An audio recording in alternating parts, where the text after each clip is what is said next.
Just to give you a little idea of who the city is, the city governing body consists of 5 members, 4 commissioners, and an elected mayor. The city manager, city clerk, and city attorney serves as the pleasure of the city commission.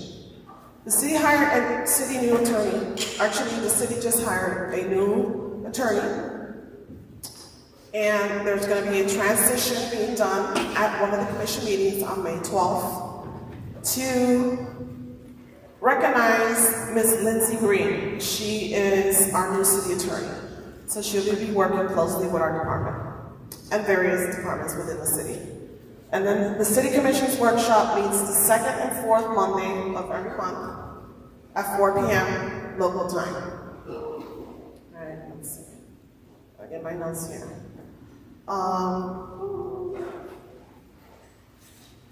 One second, lost my train of thought here. And the commission meetings start at 7 o'clock every first and second Monday of each month.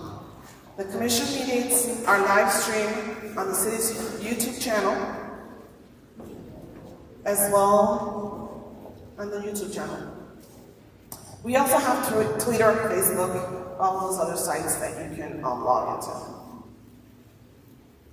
All right, try to go next slide.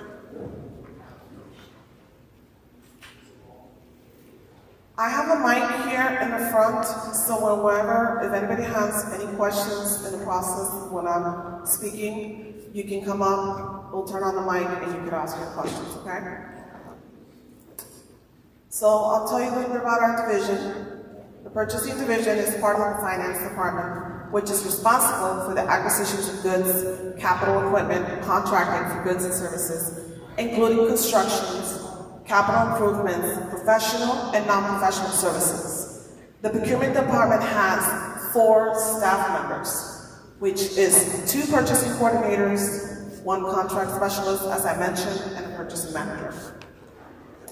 As I mentioned previously before, we service 550 employees, residents, and vendors. Okay, next slide. The location, if you're not familiar with the city of Sanford, the location, if you take Summit Boulevard, it's going to take you right into the city of Sanford. Our location is at 300 North Park Avenue. We are on the 2nd floor.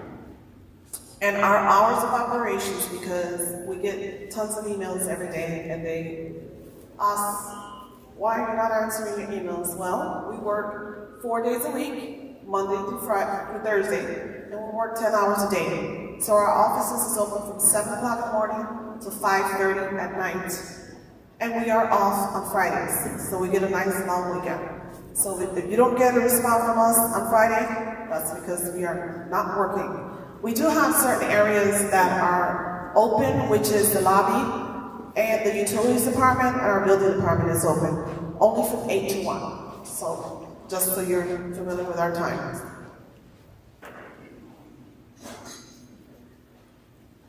All right, so we're going to get into our bidding process.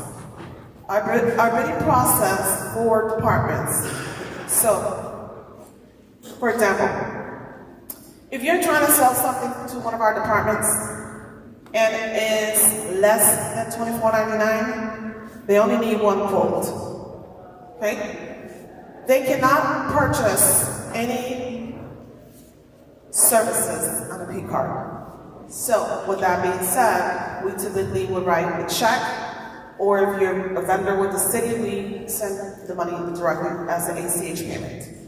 So, departments are allowed to just contact that one vendor if they're looking for a specific item. Okay? Anybody has questions about that?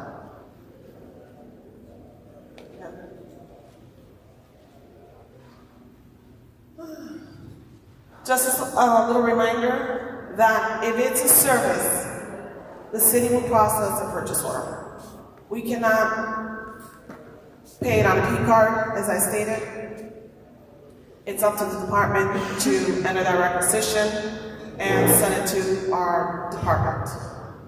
Just one thing that I literally emphasize the most, when you are working with a department, please note that if you do not have a purchase order, that is a key to you that you cannot begin the work.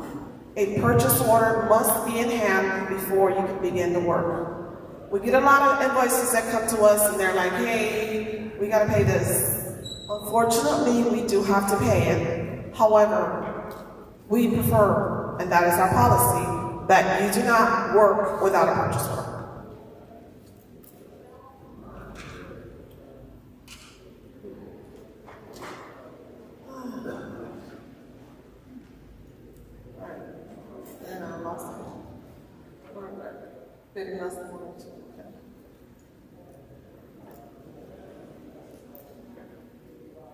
All right, so in this slide, you're going to see that our levels is 1 and 2. They typically are similar.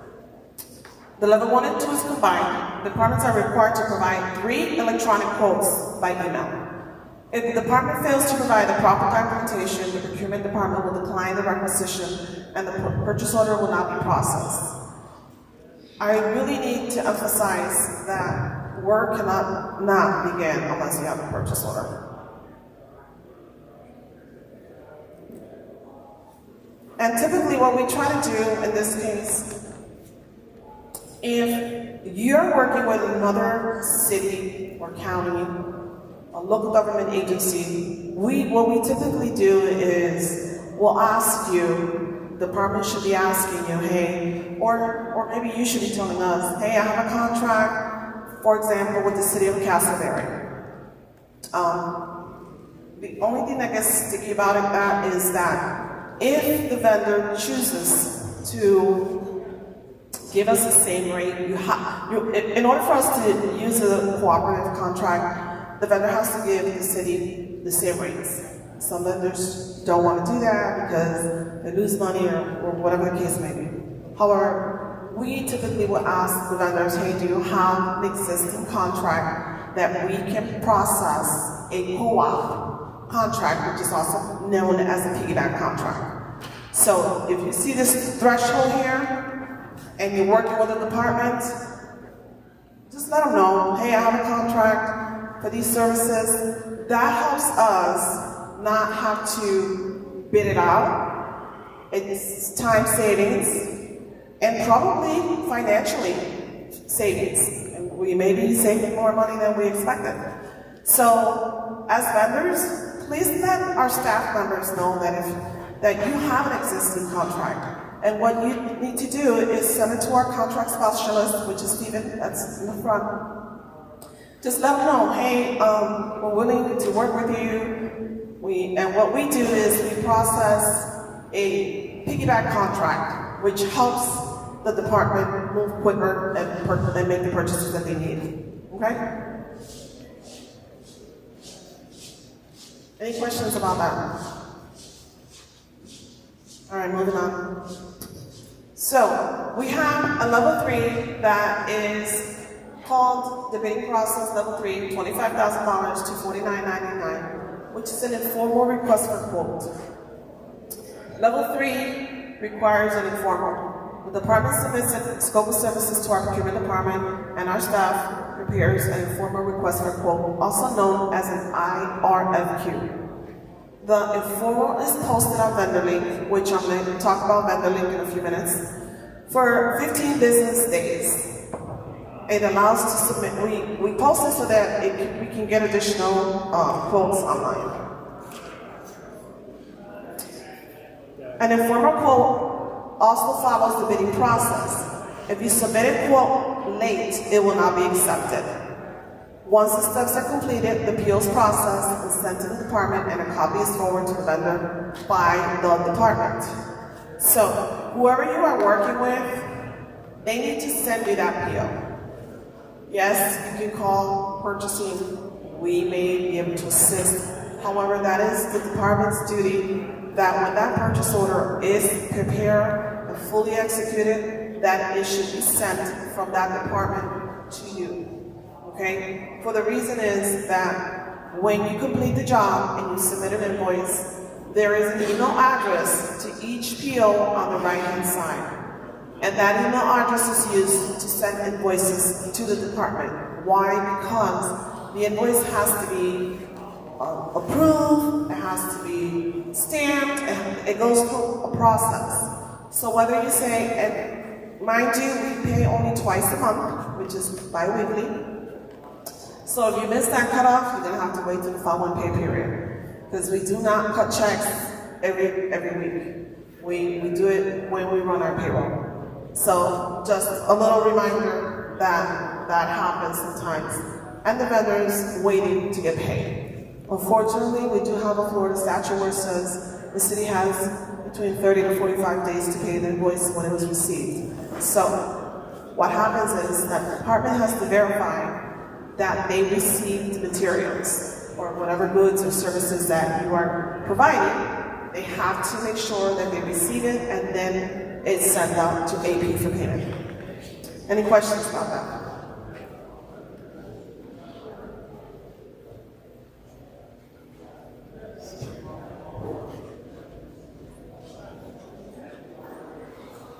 All right. The only way to exempt this process, like I said, is under a piggyback contract. If the vendor has an existing contract with a local government agency, the procurement department will evaluate the contract, and if the vendor agrees to provide the same rates or lower, that is one of the things that you can do.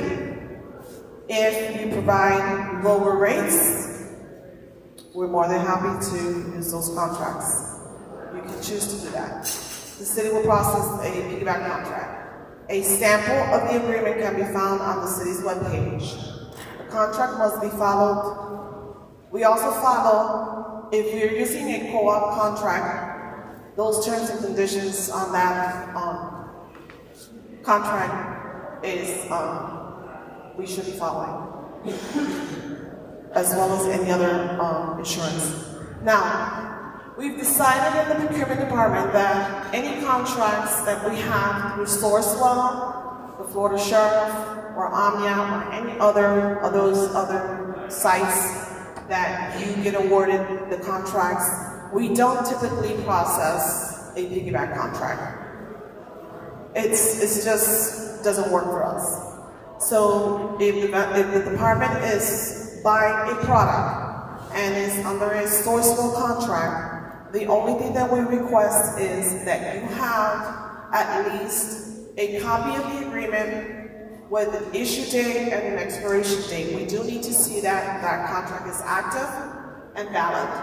And we also need to see if it has a rate sheet. Those things should be given to the department because we require those when we process the purchase order. And all that information is entered on that purchase order. Okay? Any questions about Sourcewell contracts, Florida Sheriff, any of those things? Yes, sir. There's a mic over here. I want to be able to everybody hear you. Frank, if you'll turn it on for me. Thank you. Well, you said you don't need to piggyback a Sourcewell contract? We don't typically, well, what I mean by piggyback is when we use a piggyback contract, the city process an agreement to match that other existing contract that we're using. So we typically would process an additional agreement and we have the vendor execute that piggyback contract because we're using that contract. For example, if we use a lot of subcontract contracts. So we process a lot of piggyback contracts for those types of services. Asphalt, paving, concrete, large projects. Because it's time savings for the city and also the departments that need those services right away. We might have an emergency, we need to pave a road or whatever the case may be, then we have those contracts set up. So you can utilize the Sourcewell contract? We can utilize them, yes, but we do not process that piggyback contract. Yes. Thank you. Any other questions? Sir, come on to the mic.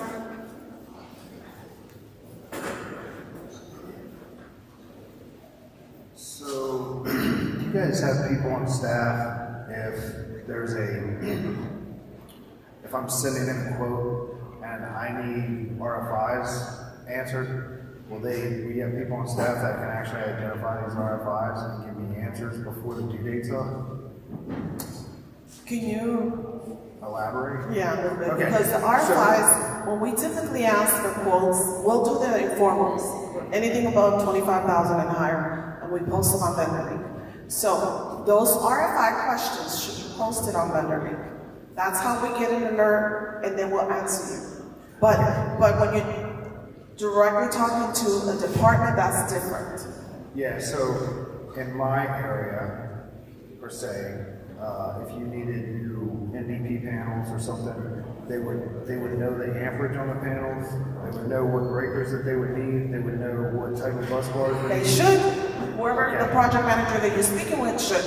Okay, so that's what I'm saying. I have a major problem, especially with GSA. We have a GSA schedule, right? And they give you very limited information and very limited time to get it in. So if that's the case, do you push that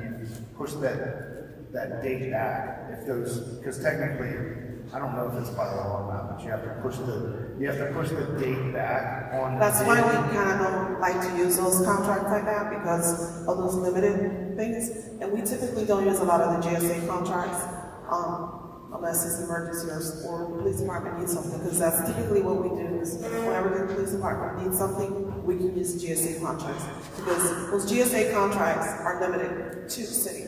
We can't use them all. We can only use certain ones. Yeah, understandable. I was just making sure that there was people on staff. Yes, people on staff, yes. Yes, absolutely. They should be. Any other questions? Yes, sir. Come up to my question. It's more in regards to level 1 and 2, but it says that workman's comp in the brochure is required as a sole proprietorship with just a single person. It's not possible to get workman's comp. It's not. It is. It's not. You can't get workman's comp unless you have employees. I've gone through it.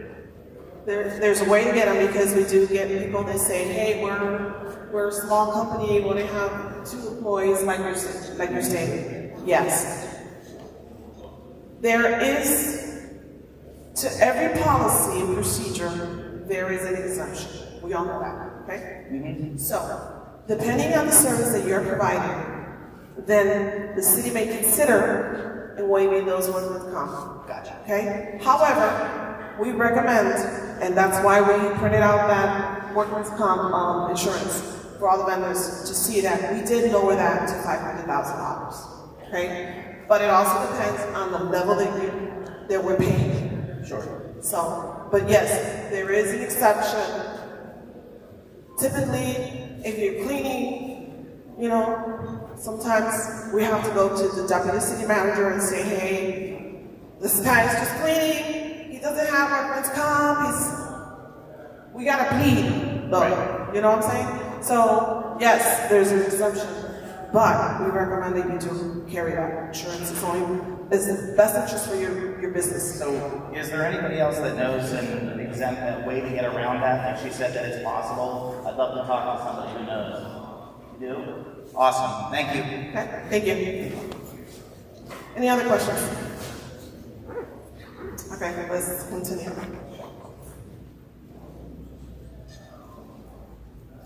All right, here is our level 4. Our level 4 is greater or equal to $50,000, which is considered a sealed bid. The bids are the following, which is considered an invitation to negotiate, an invitation to bid, a request for proposal, a request for qualifications. Every city and county has certain names for their bid, for their bidding process. But here with the city, those are the types that we use here.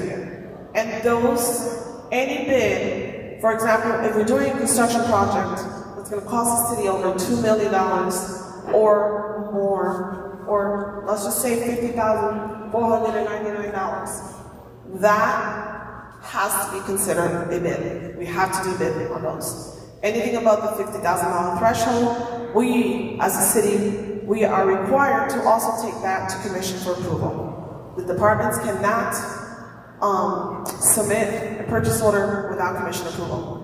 So, for instance, if you're waiting for a project to begin And the department say, hey, we gotta wait for the commission to approve this project.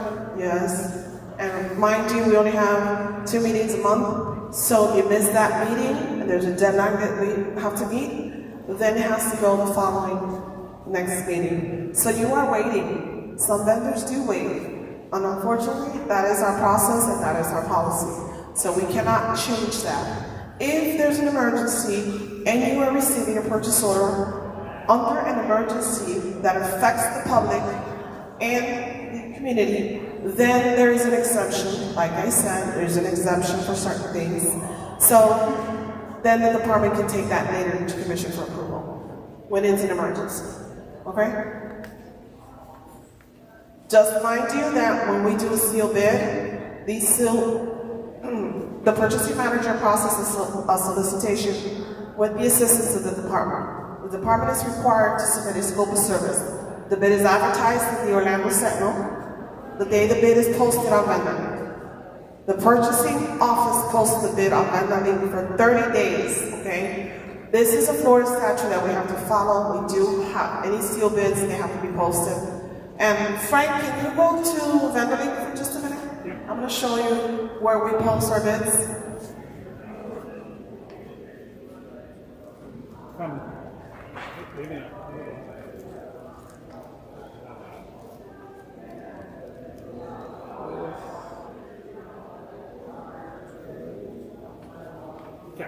Okay.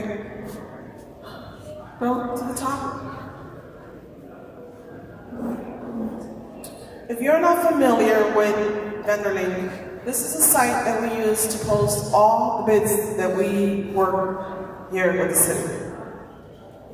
Very easy. I know certain vendors have a little complication when there's so many bids, but sometimes we do e-procurement online. Bids that are $50,000 or higher, we typically don't do online bidding. We prefer that you submit those personally to our office because we don't want anybody to lose out and have issues with the system. Please be mindful that this is not affiliated with the city at all. VendorLink is a third-party vendor that we use, and it's not affiliated with the city. So if you are using VendorLink to upload some documents, if you're doing an informal solicitation, because we typically do it for informals, but not seal bids, then you have to contact VendorLink directly. There is a link in the bottom, but it's pretty easy. Frank, can you show them our projects? Actually, can you log out just for a second? This is what it looks like when you log in. And then can you go to agencies registration? That's where you would go to register. Okay? You would register with VendorLink here. I don't know what the fee is, because I said this is a third-party vendor. I don't know if they charge you a fee or not. But it's free to the city. That is the reason why we use it, because it's free. We don't pay for it, okay? But you register here. If you're searching, go to bids, top. If you are searching for solicitation that the city posted online, go to agencies here. Yep. So here, we're not the only ones that use the site. We have several cities and counties that use the site. So if you look for the city of Sanford,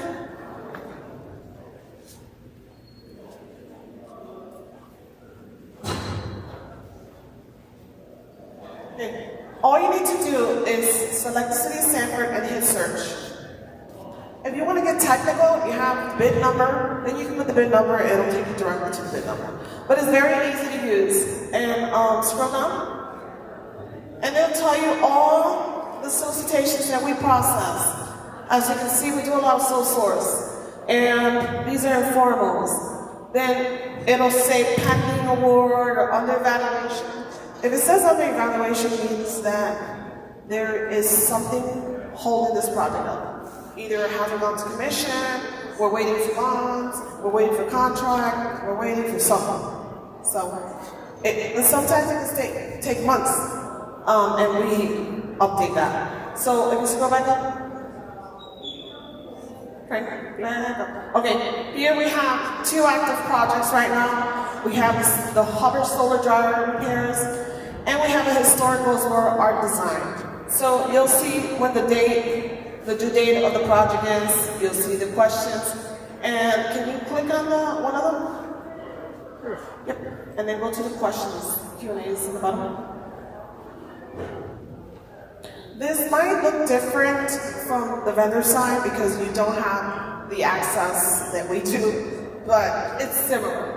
So if you go to here, questions and answers, up here, that's where you post your questions. So if there's a bid that you're interested in bidding, you post your questions online. What happens, we'll get an email notification saying, hey, we'll get the question that you posted, and someone from our office will answer it. Or if it's a construction project, then we forward that on to our engineering firms, and they will answer these questions.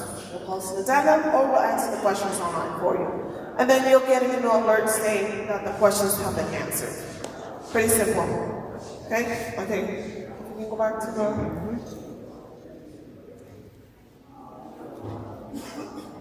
We also post those addendums online. So if there's an addendum, we'll post that addendum. And then it says all questions or emails should be addressed only to the purchasing department during the process of the solicitation.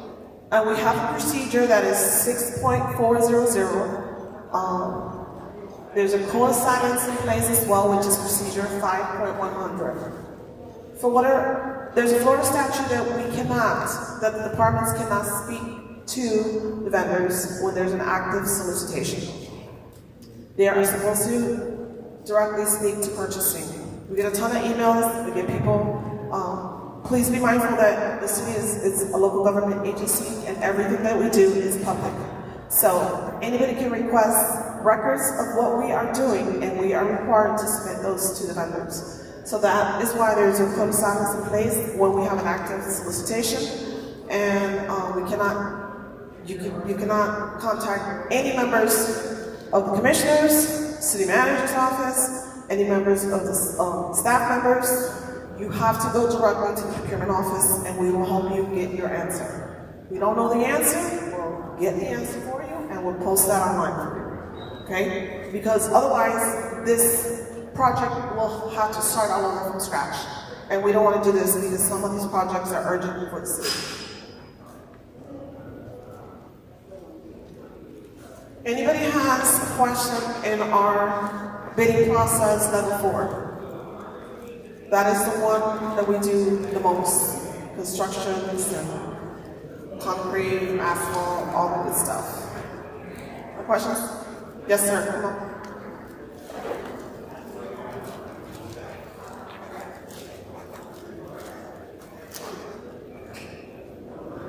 My name's Rick. I'm with Rickle Capital Finance. We do funding, and I was wondering, in terms of construction projects, I know you look at capabilities of the contractors, but also do you look at financials? Yes, we do, absolutely. Okay.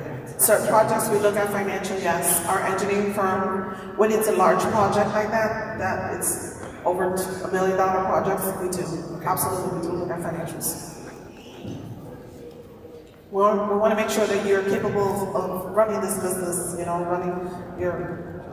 have the amount of capital to be able to fund your project. Because remember that we have a 30 to 45 days to pay the contractor. And if you don't have enough money to pay your employees, that's not our problem, unfortunately.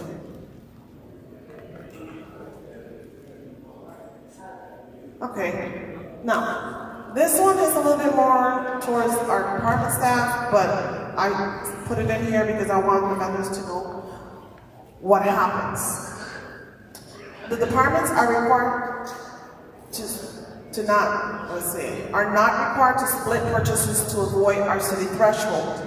So we get a lot of departments that uses their P cards for goods, and they're not supposed to do that. You as a vendor should not condone that either, because what happens is we do auditing in these P cards, and when we see a transaction that is 2 days old, or in between 3 days later, another transaction for the same cost, that means the department is splitting those are the goods. And that is a city policy. They're not allowed to do that. They can get, it's a violation of city policy, and they can literally lose their jobs for that.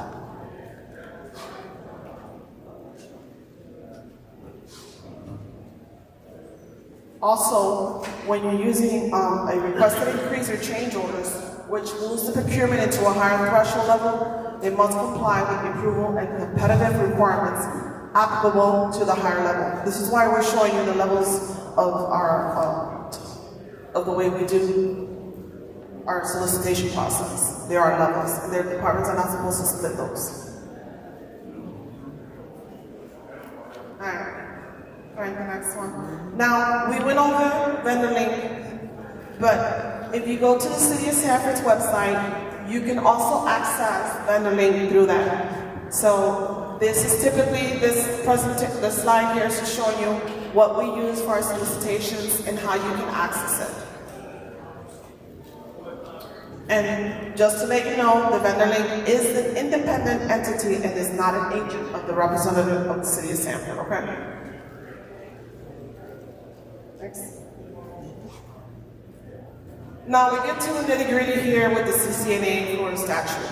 This one gets a little bit, a lot of vendors get this a little bit confused when they're using a solicitation under this Florida statute.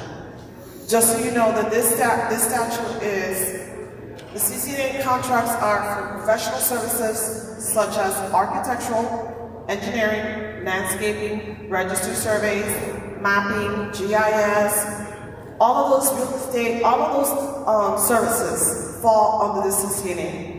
The CCNA follows the Florida Statute 287055. The city has several contracts in place of services. The purchasing manager typically processes a new solicitation every 3 years. So the departments can utilize these contracts. So what do I mean by this? What we do is procurement. We process a solicitation for all of these services. And what we do is we have a pool of contractors that can provide these services.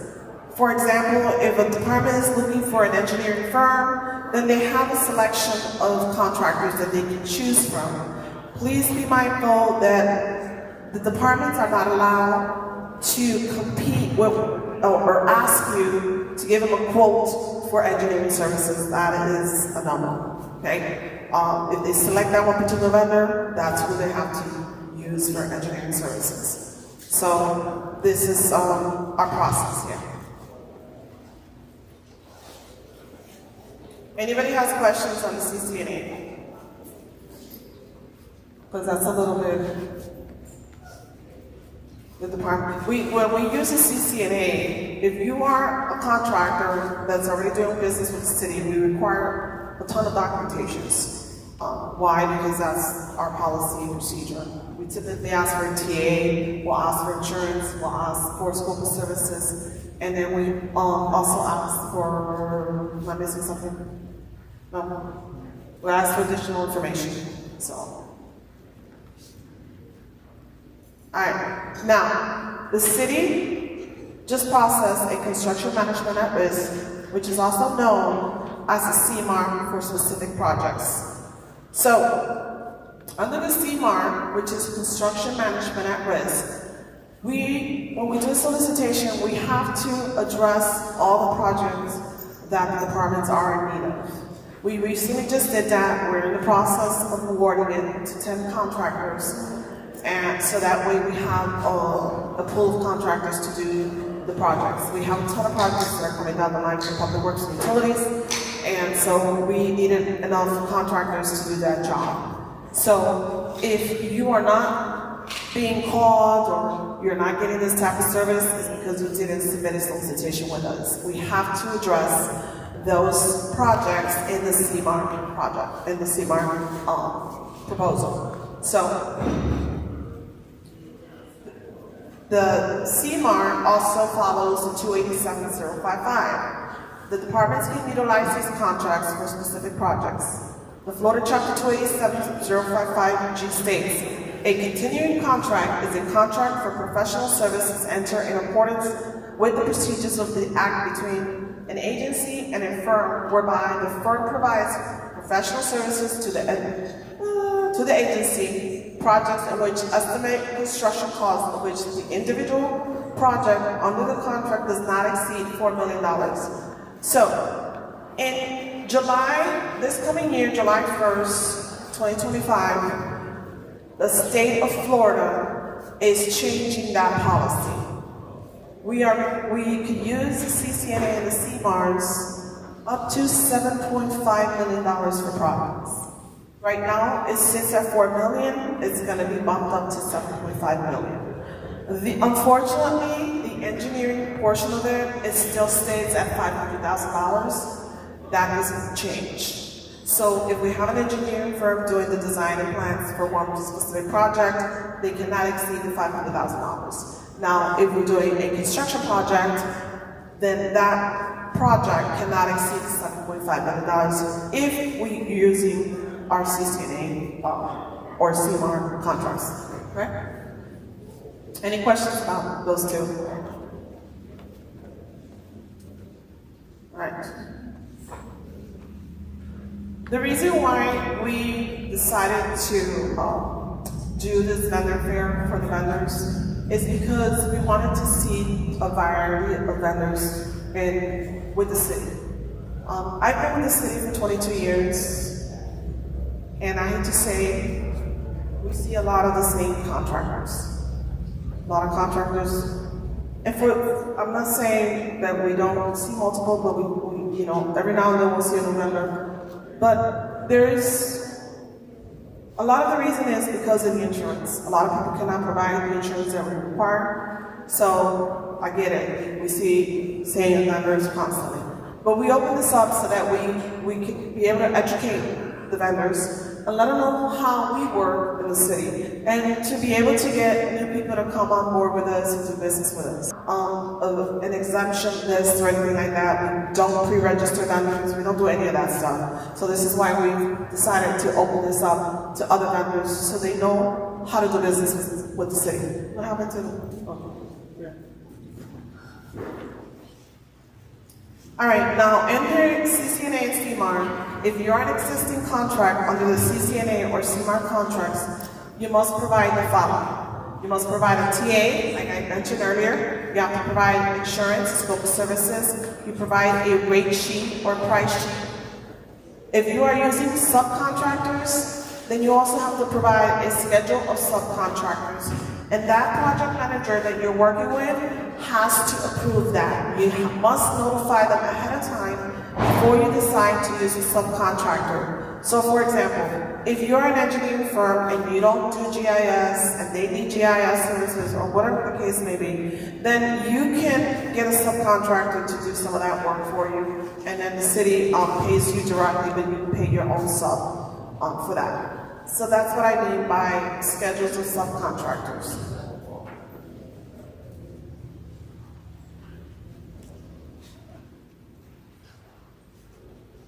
Now, contract terms. We're going to talk a little bit about contracts and how they work. It says, based on the goods and services, contracts are awarded for 1 year with automatic renewal, or 5-year contract or 3-year contract with additional 2-year, 1-year renewals. Please note that the City of Sanford are not authorized to sign POs, contract leases, software agreements, or any type of agreement. The only people that can sign anything at City Hall is the city manager, the deputy city manager, and our finance director. So if you're asking the department to sign a scope of service, or if you're asking them to sign a contract, they are not allowed to do that. They are supposed to contact the procurement office. Our procurement office will submit these contracts to the proper department, to our mayor, including our mayor. He signs off on contracts. And then we route it back to the department will send that back to you. So this is critical because we get a lot of vendors who say, hey, we have software services. And they give us a lease agreement and they want the department to sign that. Well, guess what? That department is going to be responsible if anything happens. That they're not allowed to sign them. Every now and then we'll have a department sign something and they'll come back and say, that there's a problem or an issue, then we have to resolve it. And that, you know, our policies and procedures state literally that no one is to sign any type of documentation. The purchase order is signed by me, and anything above $10,000 is signed by the assistant deputy city manager. So if you have a purchase order that's over $15,000, you only have one signature, guess what? That's not valid. Okay? So that PO has to be signed by 2 people. Anything under $10,000 is signed by me, and it only needs 1 signature. But if you're asking departments to execute a contract or lease agreement or some kind of agreement, they're not allowed to do that. So that contract will not be valid.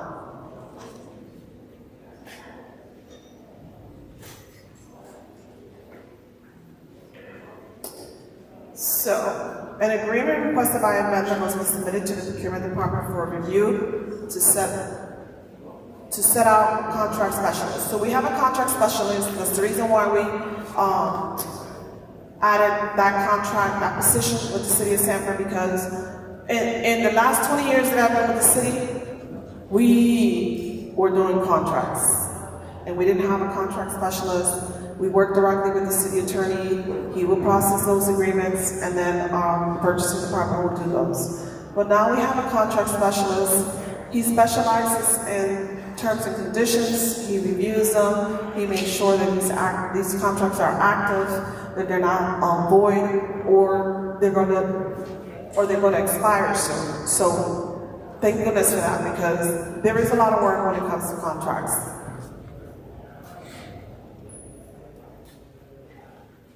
For clarification purposes, if the vendor provides 3 quotes, the PO terms and conditions applies. If the project is specific and there is an existing contract in place, the city contract terms and conditions. So, if you submitted a quote to a department, just a quote, there's no contract attached or anything like that. We have 3 sets of terms and conditions. We have the contract terms and conditions. We have purchase order terms and conditions, and we also have the field PO, which is less than the $24.99 that I mentioned earlier, which is level 1 or just the 1 quote. We also have terms and conditions for that as well. You won't see those, but they are on the city's webpage. So if we, for some reason, we submitted a contract and you see the terms and conditions of purchase order, that's automatically prints and we attach those. But remember that if you have a contract, the contract terms and conditions will prevail. Okay? So those terms and conditions on the purchase order will be voided.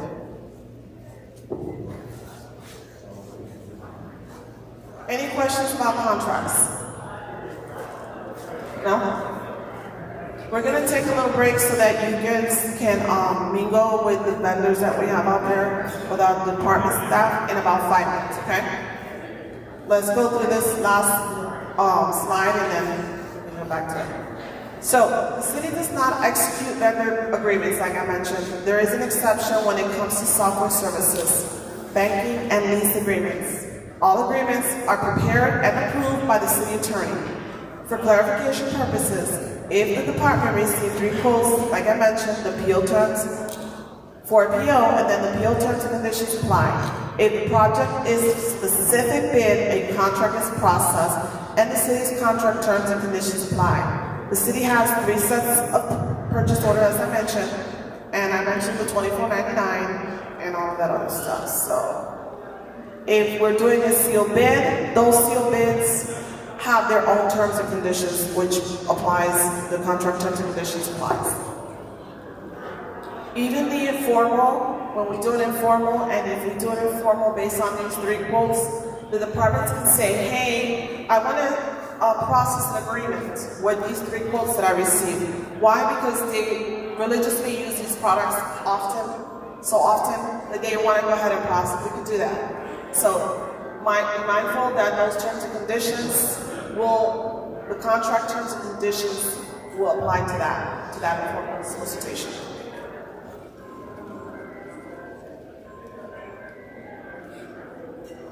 Okay, when we come back, I'll let you take a break, restrooms, snacks, and you can mingle with someone. When we come back, we'll talk about the single source process, okay?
stuff in.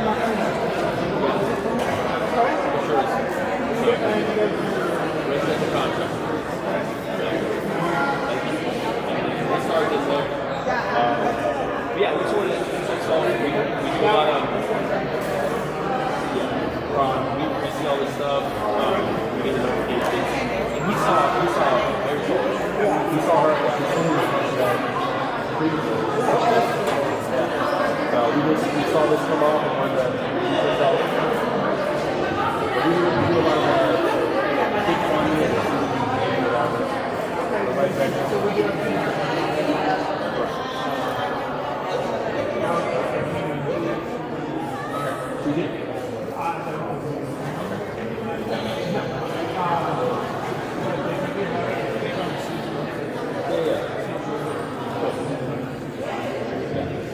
Introduce yourself and we'll keep an eye on it. Yeah, absolutely. I mean, we do have a list of projects.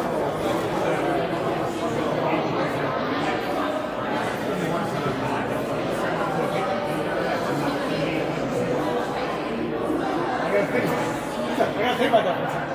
We have a lot of projects. Yeah, that are needing to be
Right in.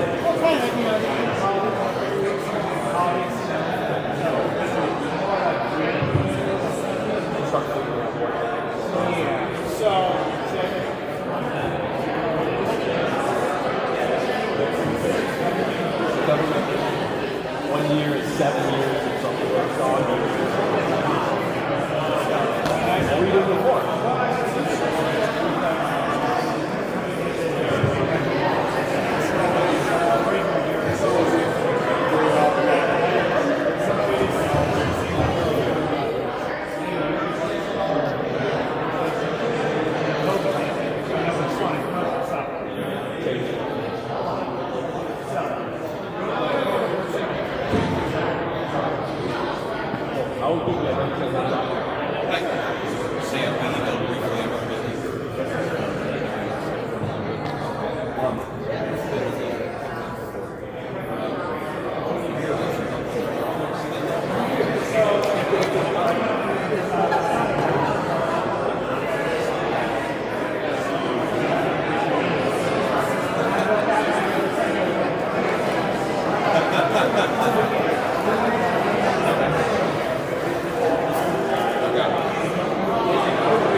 projects in the race car. I got papers over there, I'll go grab it.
We're gonna start up the second half of our presentation.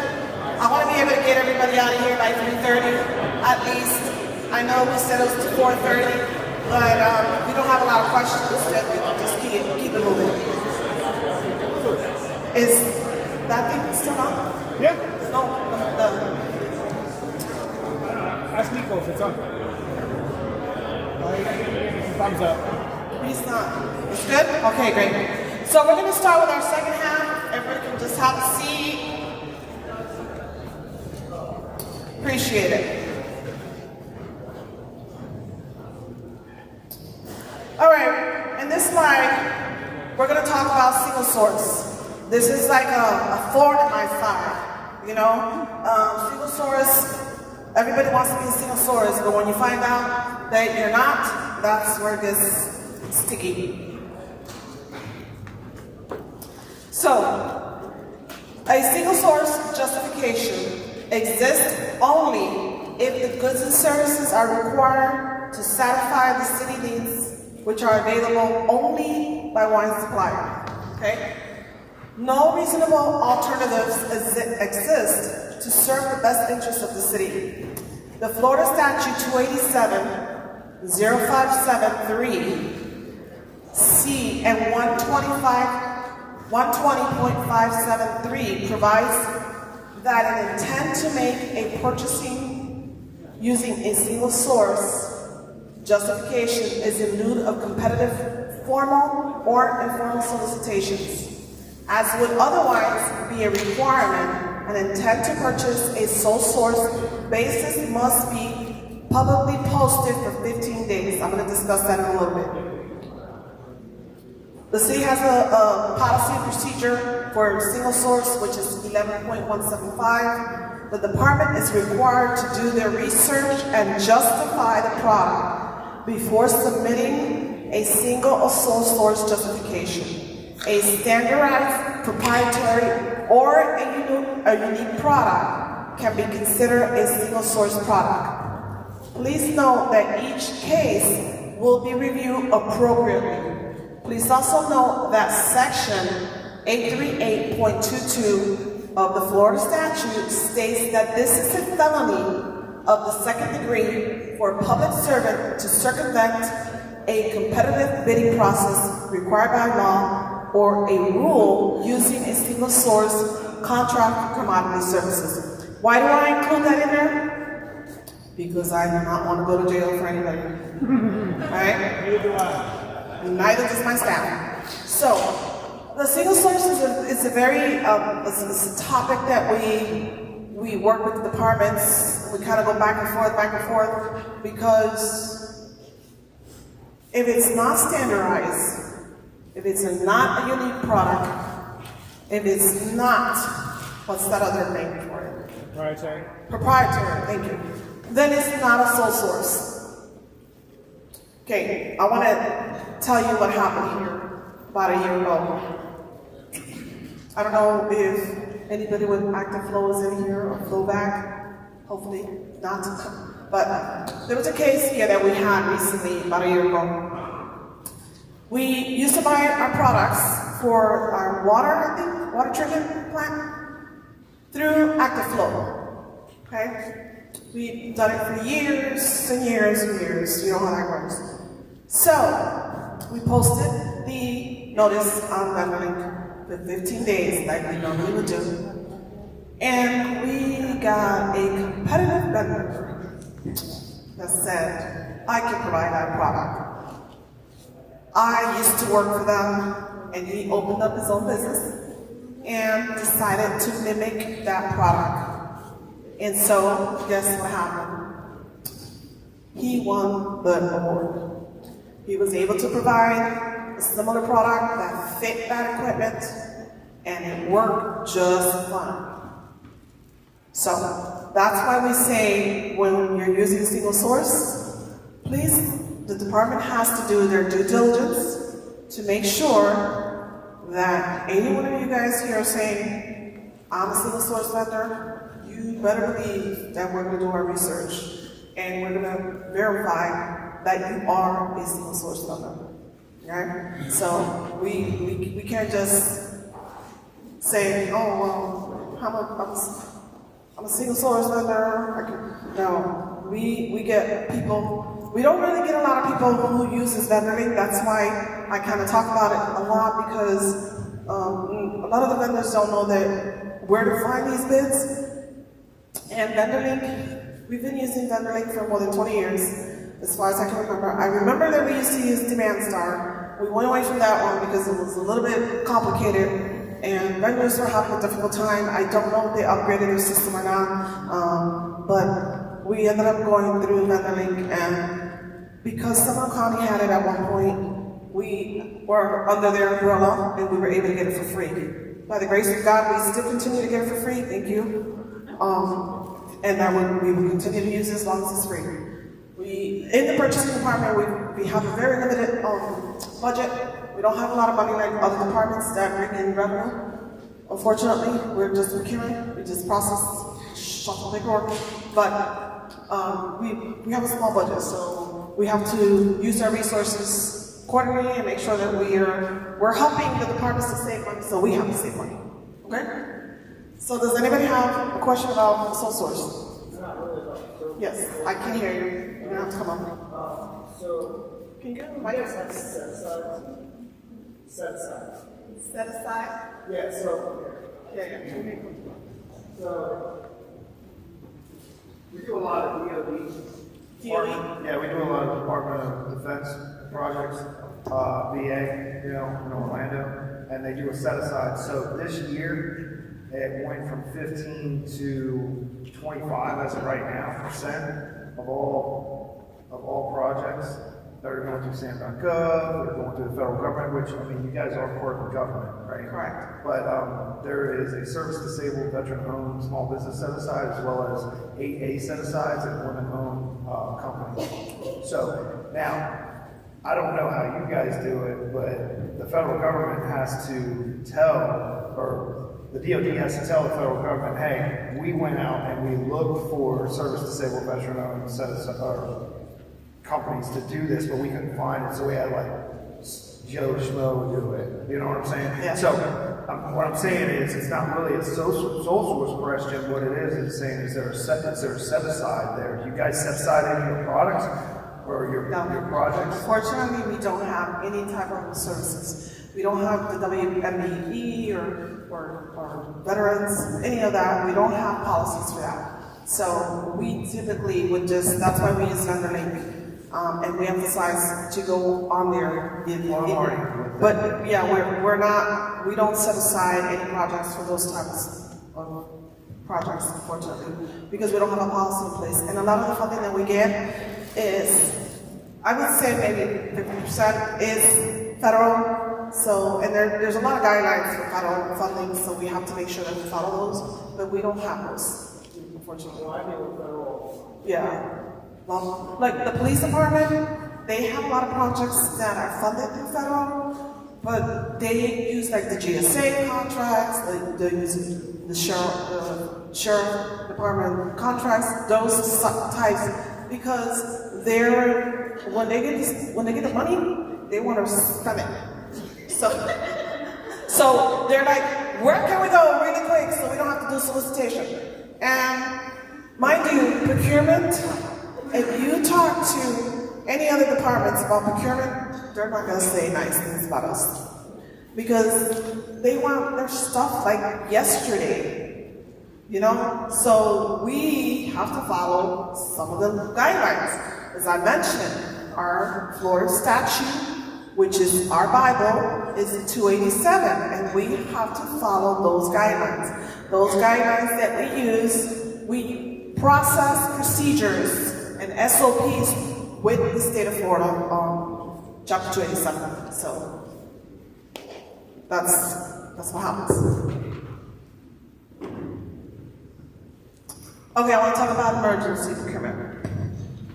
Somebody mentioned earlier, hey, we're an emergency vendor who provides emergency services. An emergency procurement is defined when conditions might adversely affect the life, health, and safety or welfare of the citizens or employees. When city property or equipment are in or situation which can cause major financial impact to the city. Should immediate action not be taken, the Florida Statute 287, there it is again, after the agency has signed such a written determination, the agency may proceed with the procurement of the commodities of contractual services necessitated by the immediate danger without receiving competitive seal bids. The competitive seal proposals or competitive seal replies, however, the emergency procurement shall be by obtaining pricing information from at least 2 or 3 prospective vendors. Let me elaborate a little bit on that. Okay, just recently we had on 46 and what was the other street? Somewhere here. 46 in Palmetto. Palmetto, 46 in Palmetto. If you're familiar with Sanford, you'll know there's some kind of a situation going on over there on that street, and I had the department contact me. He's like, "Oh my God, there's an emergency. We need to fix this and blah blah blah. There's emergencies and danger to the citizens and blah blah." Okay, so they typically have maybe 2 or 3 contract vendors that they typically use on a consistent basis, and some of these contractors have a PBA in place, so it's easier for the department to use those contracts, though it's an emergency. And they call them, they'll get the quote, and then they have to respond within a 48-hour period. So granted, if you're willing to do that, please reach out to Utilities and Public Works. They can put you on one of their lists. I don't know if they keep a list or not, but we do not get involved in that. We, procurement, get involved when the emergency arises and they gotta process that PO. We typically will ask them, hey, did you do your research? Though it's an emergency, our policy states that you still have to get at least 2 vendors to show that you've done your due diligence. Granted, for this particular project, we only got 1 because I think DEP or FDOT got involved, and they told us we need to immediately repair that street or we're gonna have a sinkhole. So that was an emergency. So we processed that emergency. It was about $52,000 to repair that, and they're taking that, like I said earlier, to commission at a later date and time. So because it was crucial that we needed to repair that street, that's what the department did. So granted, the PO was processed on Friday, which I don't work on Fridays, and the work started on Saturday. So those type of situations happen here and there. My recommendation is, as I stated to the vendor, reach out to the department. If you are one of those vendors that will work on an emergency services, reach out directly to them and just introduce yourself and tell them who you are and what you do. That way, if an emergency arises, they have your contact information and you can immediately respond to that. Does anybody have questions about that? What department did you say? I can't hear you. The department? Utilities and Public Works. Typically Utilities and Public Works is, well, let's say Utilities is under Public Works. Public Works has utilities, stormwater, wastewater, fleet, so it's a large department.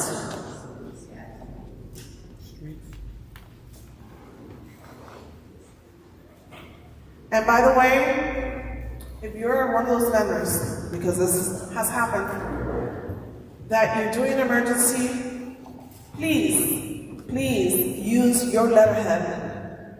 I got a quote the other day, had no name, no contact, no email, just a Word document. And I'm like, really? Anybody can write this up. So we have to, we get audited. Every year the city gets audited, especially finance. And guess who gets to deal with those auditors? We do, okay? Not the department, we do. We have to make sure that our documentation is in order. We have to make sure that we dot our I's and cross our T's, and then we have our proper documentation that we need to process that purchase order. Just because it's an emergency doesn't mean you can't get your proper documentation. You got people running offices here.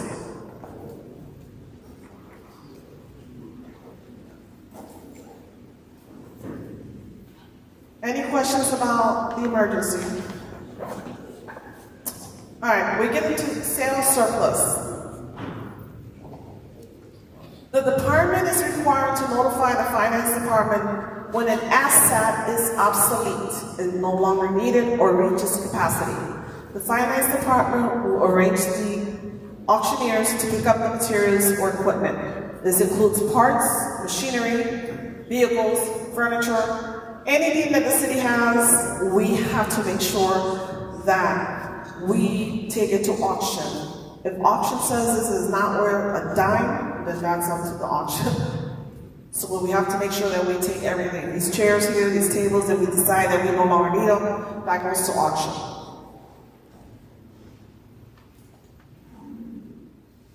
So right now the city has a contract in place to pick up the equipment or materials at no cost to the city. If you're inquiring about a contract regarding these services, please make sure to submit a public records request through the city clerk's office and see the Florida Statute 274-05 for the sale of surplus. So, I'm going to elaborate a little bit about this surplus.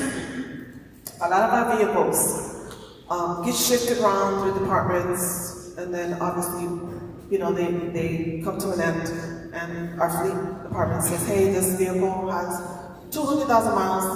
How on earth does that vehicle have 200 miles? I don't know, because the city is very small. Anyways, but it happens.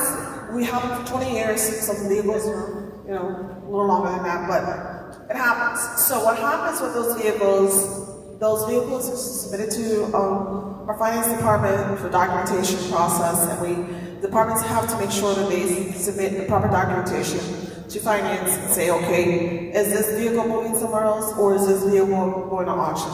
We have a company called Royal, who's our auction, everything that we have goes to them. It's a piggyback contract. So we call them and they come quickly, they pick up the products and they ship them off, which is a good thing because we don't have a warehouse here. Just so you know, we don't have a warehouse, we don't have any place to store any type of equipment or furniture or anything of that nature. So once that is ready to go, we call them and they pick it up here at City Hall or wherever the location is. All right, insurance. There's an insurance form that's running around somewhere. If you have a copy of that, great. Frank, can you give me one real quick? Yes, I can talk about it. The insurance form, like I said earlier, we have a lot of projects that require insurance.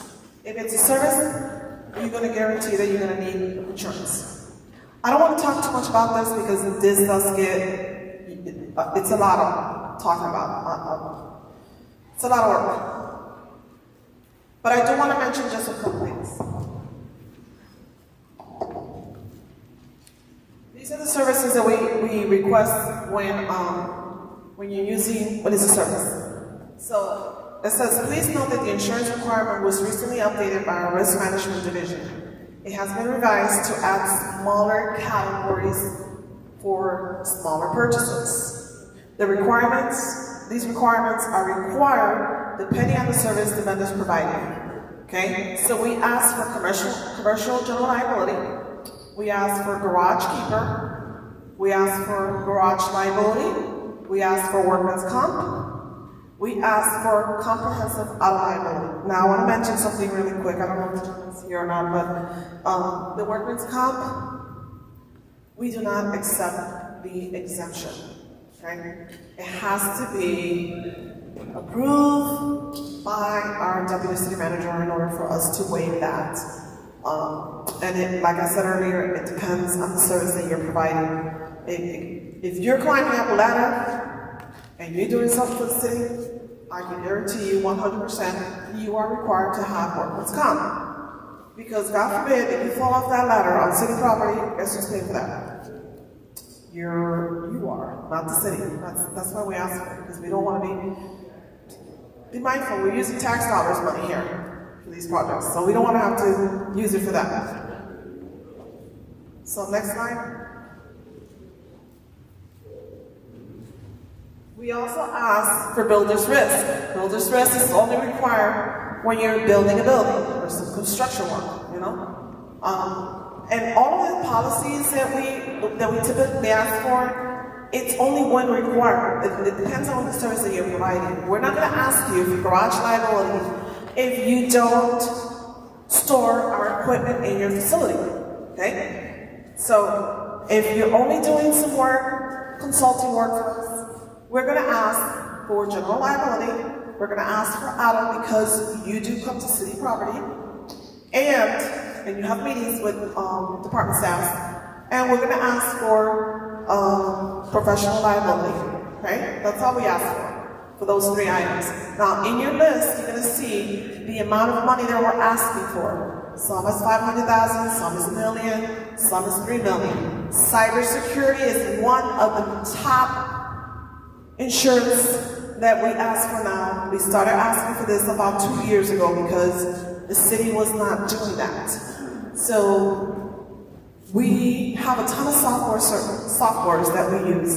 Different departments use all types of softwares. We use our ERP system, we have our Civic Plus, we have Navline, HTE, whatever you want to call it. There's a ton of softwares within the departments. We don't have a centralized ERP system, to tell you that, which I wish we did. We didn't have to pay all these things. Even Microsoft, you know, we have to be mindful. So, with that being said, the cybersecurity is very important. If you're one of those companies that are providing software services, guarantee we're going to ask you for that, okay? So,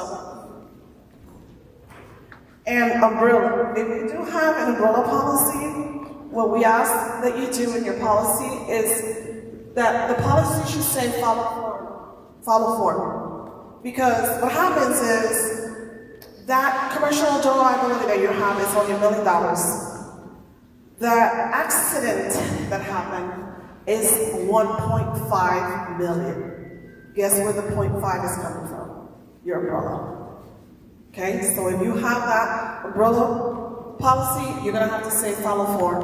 A lot of the vendors don't work directly with the insurance company, and they just say, oh, I have insurance, but they don't typically know what they have with their insurance company. A lot of them say, I have commercial general liability, but I don't know what's in it.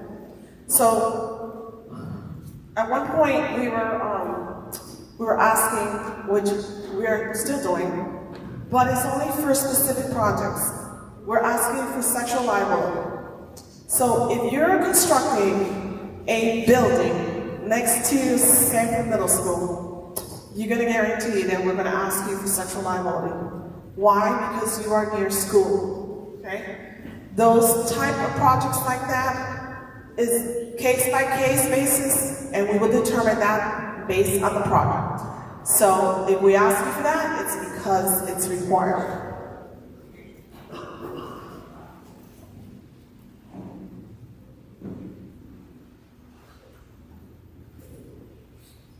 Any questions about insurance?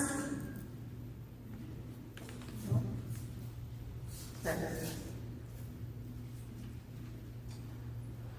All right, for invoices. The purpose of the billing, submission, and payment procedures is to proper invoice by the contractor, consultant, or other invoicing party shall conform to the following process. We're a little bit detailed on when it comes to invoice. These are the things that we want on an invoice.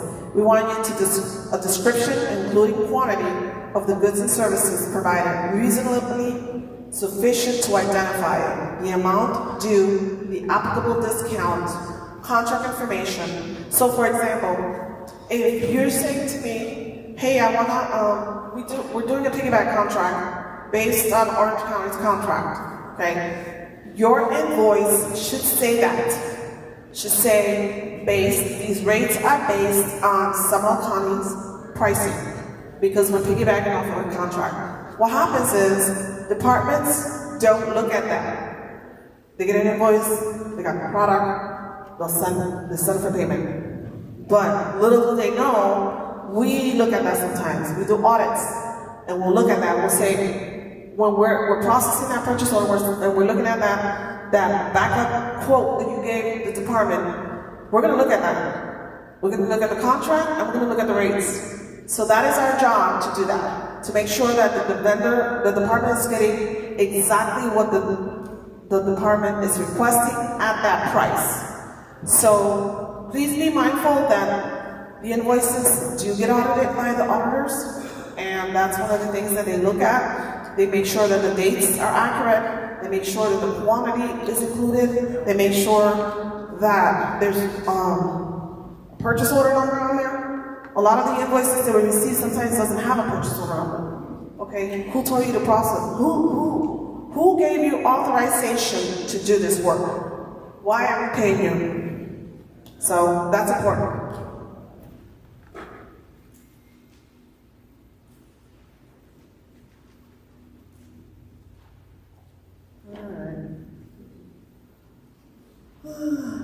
The mailing address also should be in there included.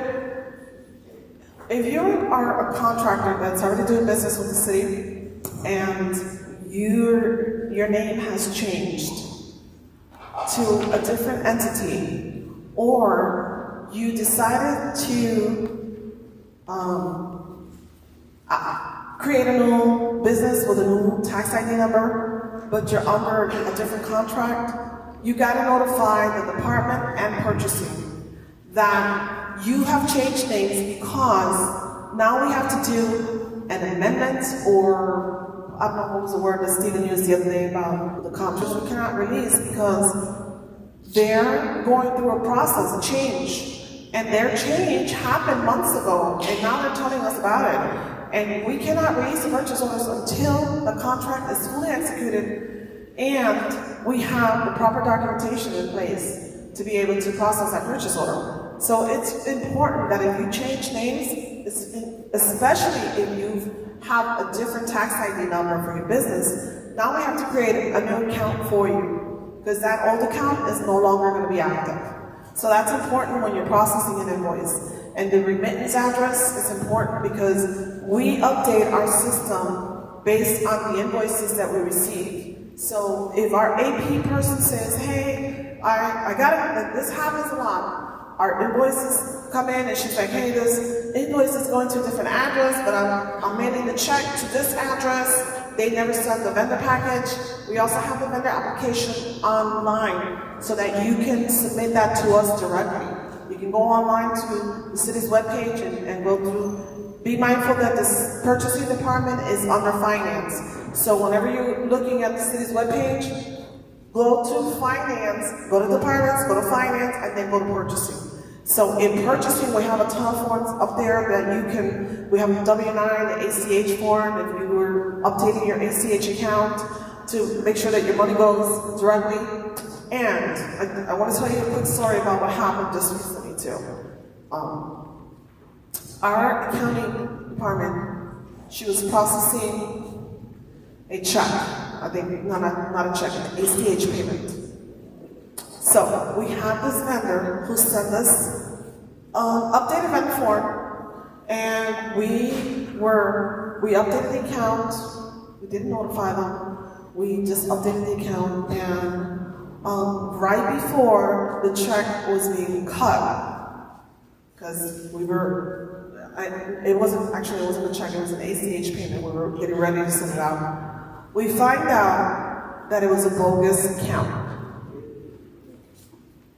We almost lost $10,000 to some random hacker out there. So it's important that when we get your ACH, one of us is going to call you directly.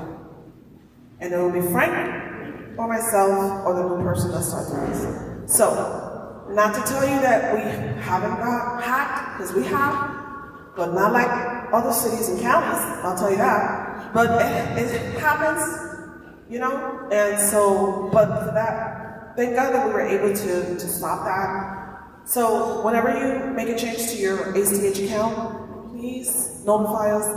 Emails get hacked all the time. Bogus emails come to us, say, send me some money or stuff like that, and we have to verify that. So we contact you directly, and we'll make sure you have an accurate phone number, because we need to speak to a live person. If we don't speak to that live person, guess what? You're gonna get a check in the mail.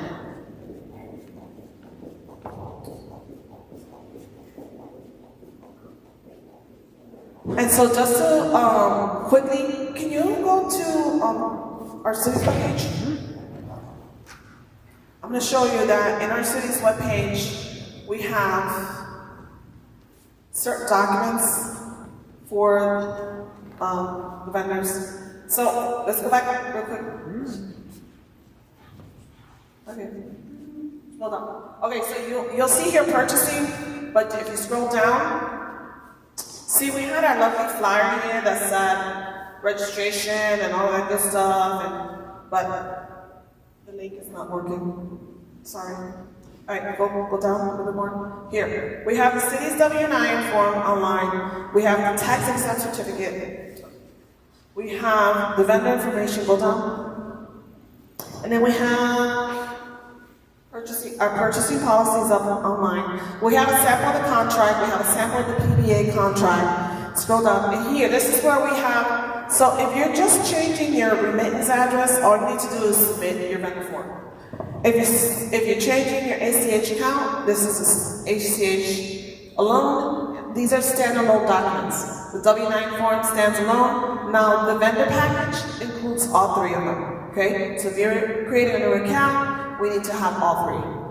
And then, what is this? Oh, you can do it online, or you can download the documents, complete it, and then submit it to purchase.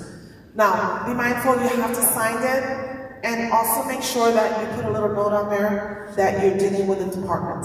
So we don't, because we have this online, we get a lot of them constantly. And our system, we don't add you to the system unless you're going to do business with the city or unless you're changing your account information. So I don't get too many, but we do get some random ones, and we'll just store them until somebody from the department says, hey, did you get this vendor package? Did you get this? Did you get, we've been waiting for it, blah, blah, blah. So the department needs to tell us that they're going to do business with that vendor, then we can update the account. So scroll down, let me see what else is here. Okay, here's my email address. Okay, I wanted to elaborate a little bit on VendorLink here, because you don't have to go to VendorLink. You can go to the city's webpage. Our communications officer says, the more the merrier. People go to our website, they can see all the events that we have going on. But you can go from here, from there as well. If you have it in your favorites, great, but typically we'll tell the vendors, hey, go to the city's webpage, all the information is on there. Great? Any questions about this? No? Perfect.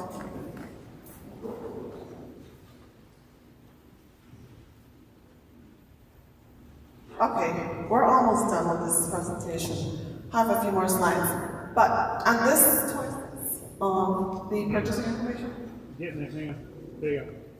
Okay, it'll be located on the city's webpage under Departments, Finance, Purchasing, and that's where I just went and took you, where you can see all of the documents. Then we have the W-9, the tax exempt certificate, our purchasing policy, insurance, our PO terms and conditions, our contract terms and conditions, a sample of the co-op, which is a piggyback contract, and a sample of the city's contract. Okay, those documents are going to change, and so is our policy. But for the most part, they are still active. We have a new city attorney, as I mentioned earlier. She is going to help us revamp with our new contracts. And we also have a construction company, or an attorney, a law firm that we did a solicitation for to help the city update our contract documents. We have, the name of the firm is Gray Robinson. They're actually working on the CMAR contracts for us, as well as the construction projects contract. The city uses the 520 agreement to do construction projects, and then we use the EJDC, if you're familiar with the engineering terms and conditions. That's what was linked into our 520 agreement with the EJDC. terms and conditions. It was the 00800 and the 00700. But when we got this little law firm, they said, well, let's start using the AIA. If you are a construction company, you are familiar with that type of contract, right? So, with that being said, moving forward, that is the contract that we're going to be using for construction projects, which is the AIA. Okay? Typically, like some of the engineering firms that we use with, that we work with right now is Neil Schaefer, CPH. Those two firms, they still have our old documentation, and we have to transition to the new ones when they come available. But for now, we use what we have.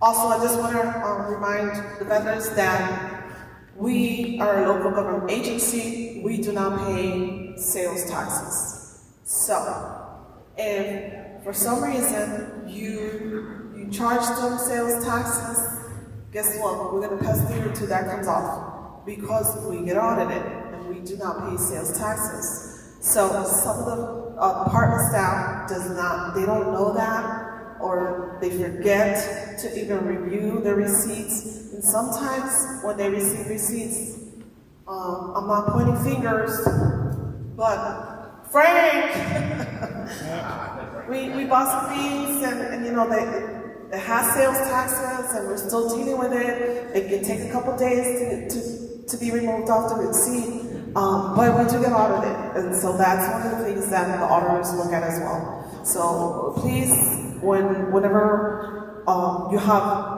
a staff member coming to your facility and then they're using their P cards, that P card has our tax exempt number on it.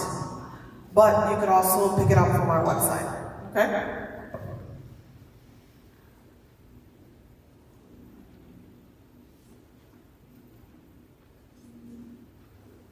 Where are we at? Additional information? Okay. In this line, I have, the city does not have a local preference list. That's what I was trying to tell the gentleman earlier. We do not have a vendor preference list.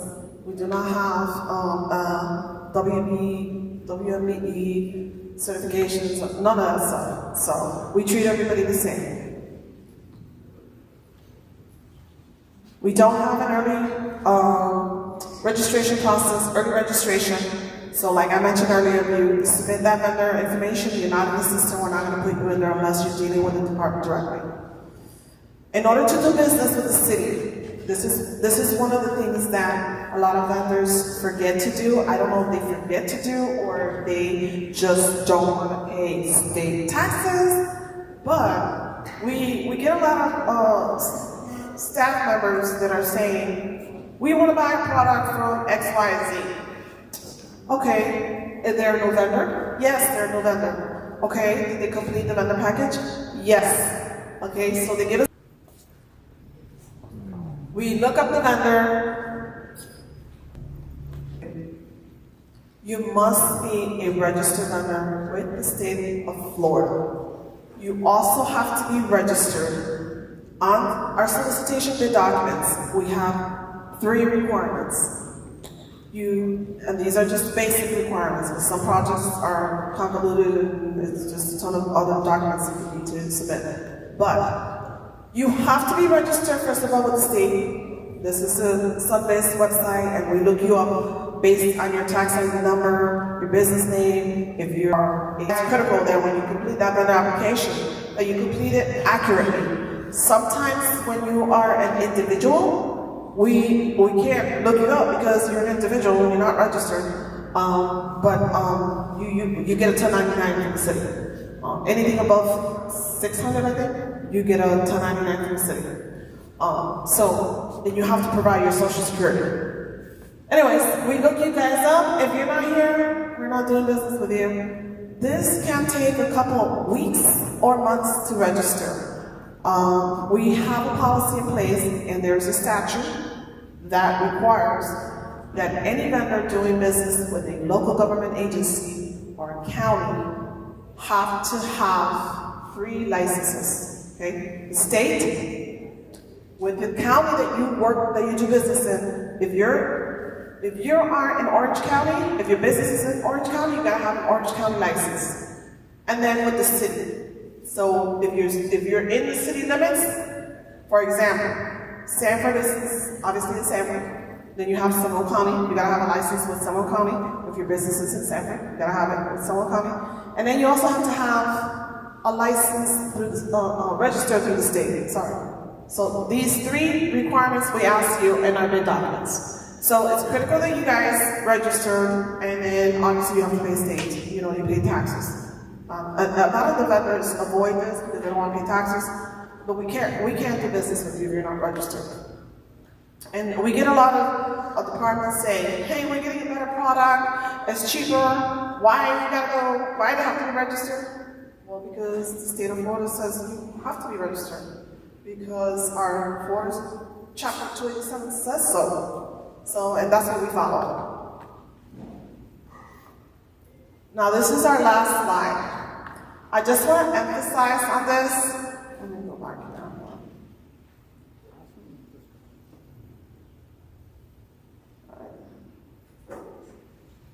Okay. In this slide, I will be presenting additional information and resources.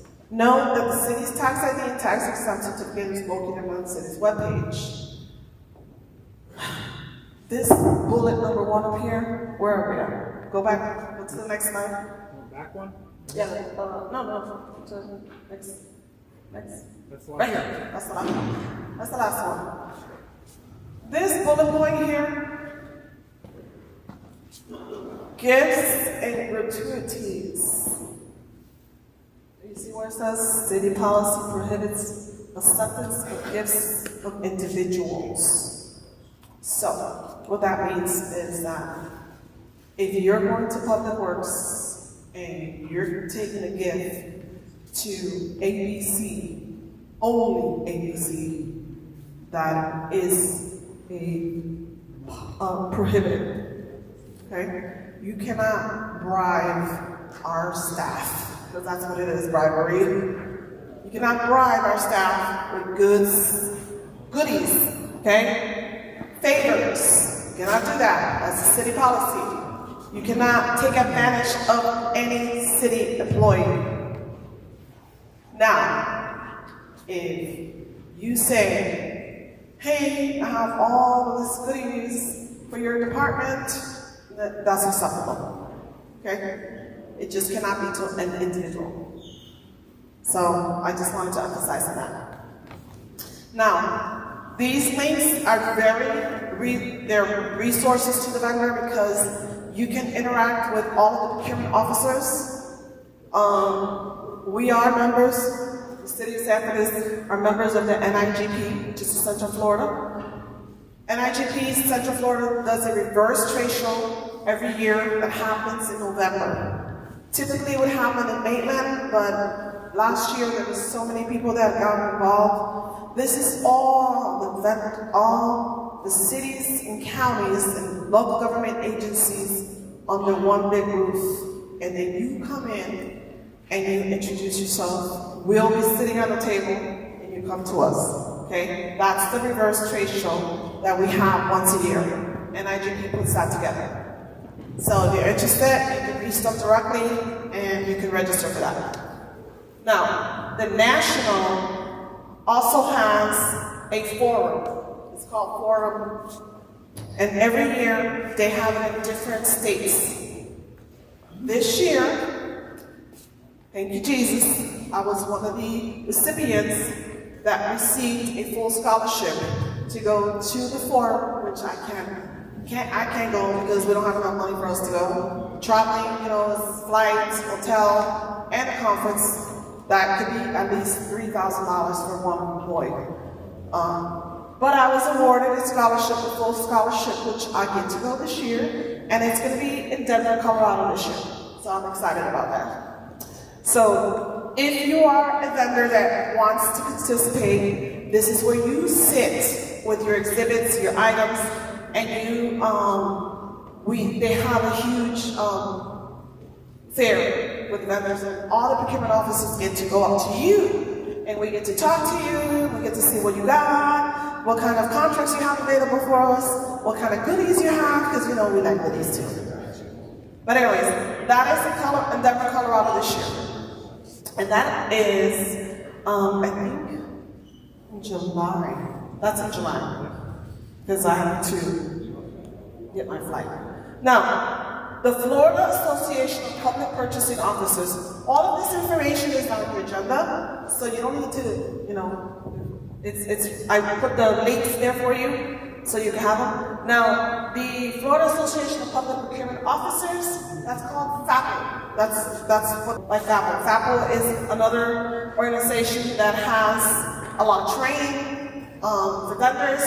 Vendors also train us in our work. So if you're interested in that, and you want to be one of those vendors that want to provide some type of training for the procurement officers, for example, if you sell a software that you think that the procurement officers are interested in, that's a great tool to start with, the FAPO, and just introduce yourself to them. Now, we also have the National Procurement Institute, which is called the NPA. That's another procurement. I'm not registered with them. That's another one that you can contact. And then the last one that I want to share with you is that if you are not registered to attend Seminole County, I don't know if it's too late to attend.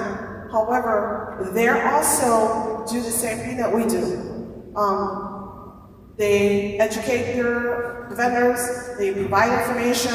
A lot of the information that you see here today is almost mimicked from Sanford County because they're larger. So they do have their own vendor guide, they teach you how to do business with them. Their vendor fair is going to be Monday, this coming Monday, that we want to let you know that are coming up down the pipeline. We have 3rd Street and Oleander Pond, which is Public Works. Most of these are all Public Works. We have a project for Cherry Property Pond. That's another pond that we're going to be bidding out. We have the West Rosalia Stormwater. We have Stuttery Avenue, which is a PDE study. So that's more like an engineering. We have McCracken Avenue Box Culvert and Sidewalks. That's the sidewalk project. That's more of a construction project. And then we have the Marina Isle Seawall EDA. That's Public Works as well. So we try to get information to give you, to let you know, hey, these are upcoming projects. If you're interested in notifying the departments, to let them know who you are. Like I said earlier, just introduce yourself and let them know who you are, so that they, you know, so they can know you. They can know your face. Sometimes relationships work when you know who you're talking to. So I suggest that you just come up one day and just say, hey, I'm so-and-so, this is what I do. If you need any type of assistance or services, let me know. So it's nice. I'm a hands-on person. I like to know who I'm talking to. I like to, you know, see faces. Sometimes every now and then I have our auction company. They typically come every quarter and they'll just say, hey, are we doing a good job? We're not doing a good job. What can we change? What do we need to do better to service you? Things like that, you know? So you can always introduce who you are and the type of work that you do. Does anybody have any questions before I close? Thank you very much for being here. Thank you, thank you. Thank you for attending. I know it's a little long sometimes, it gets kind of boring, but it's information that we like to share with everybody in our community.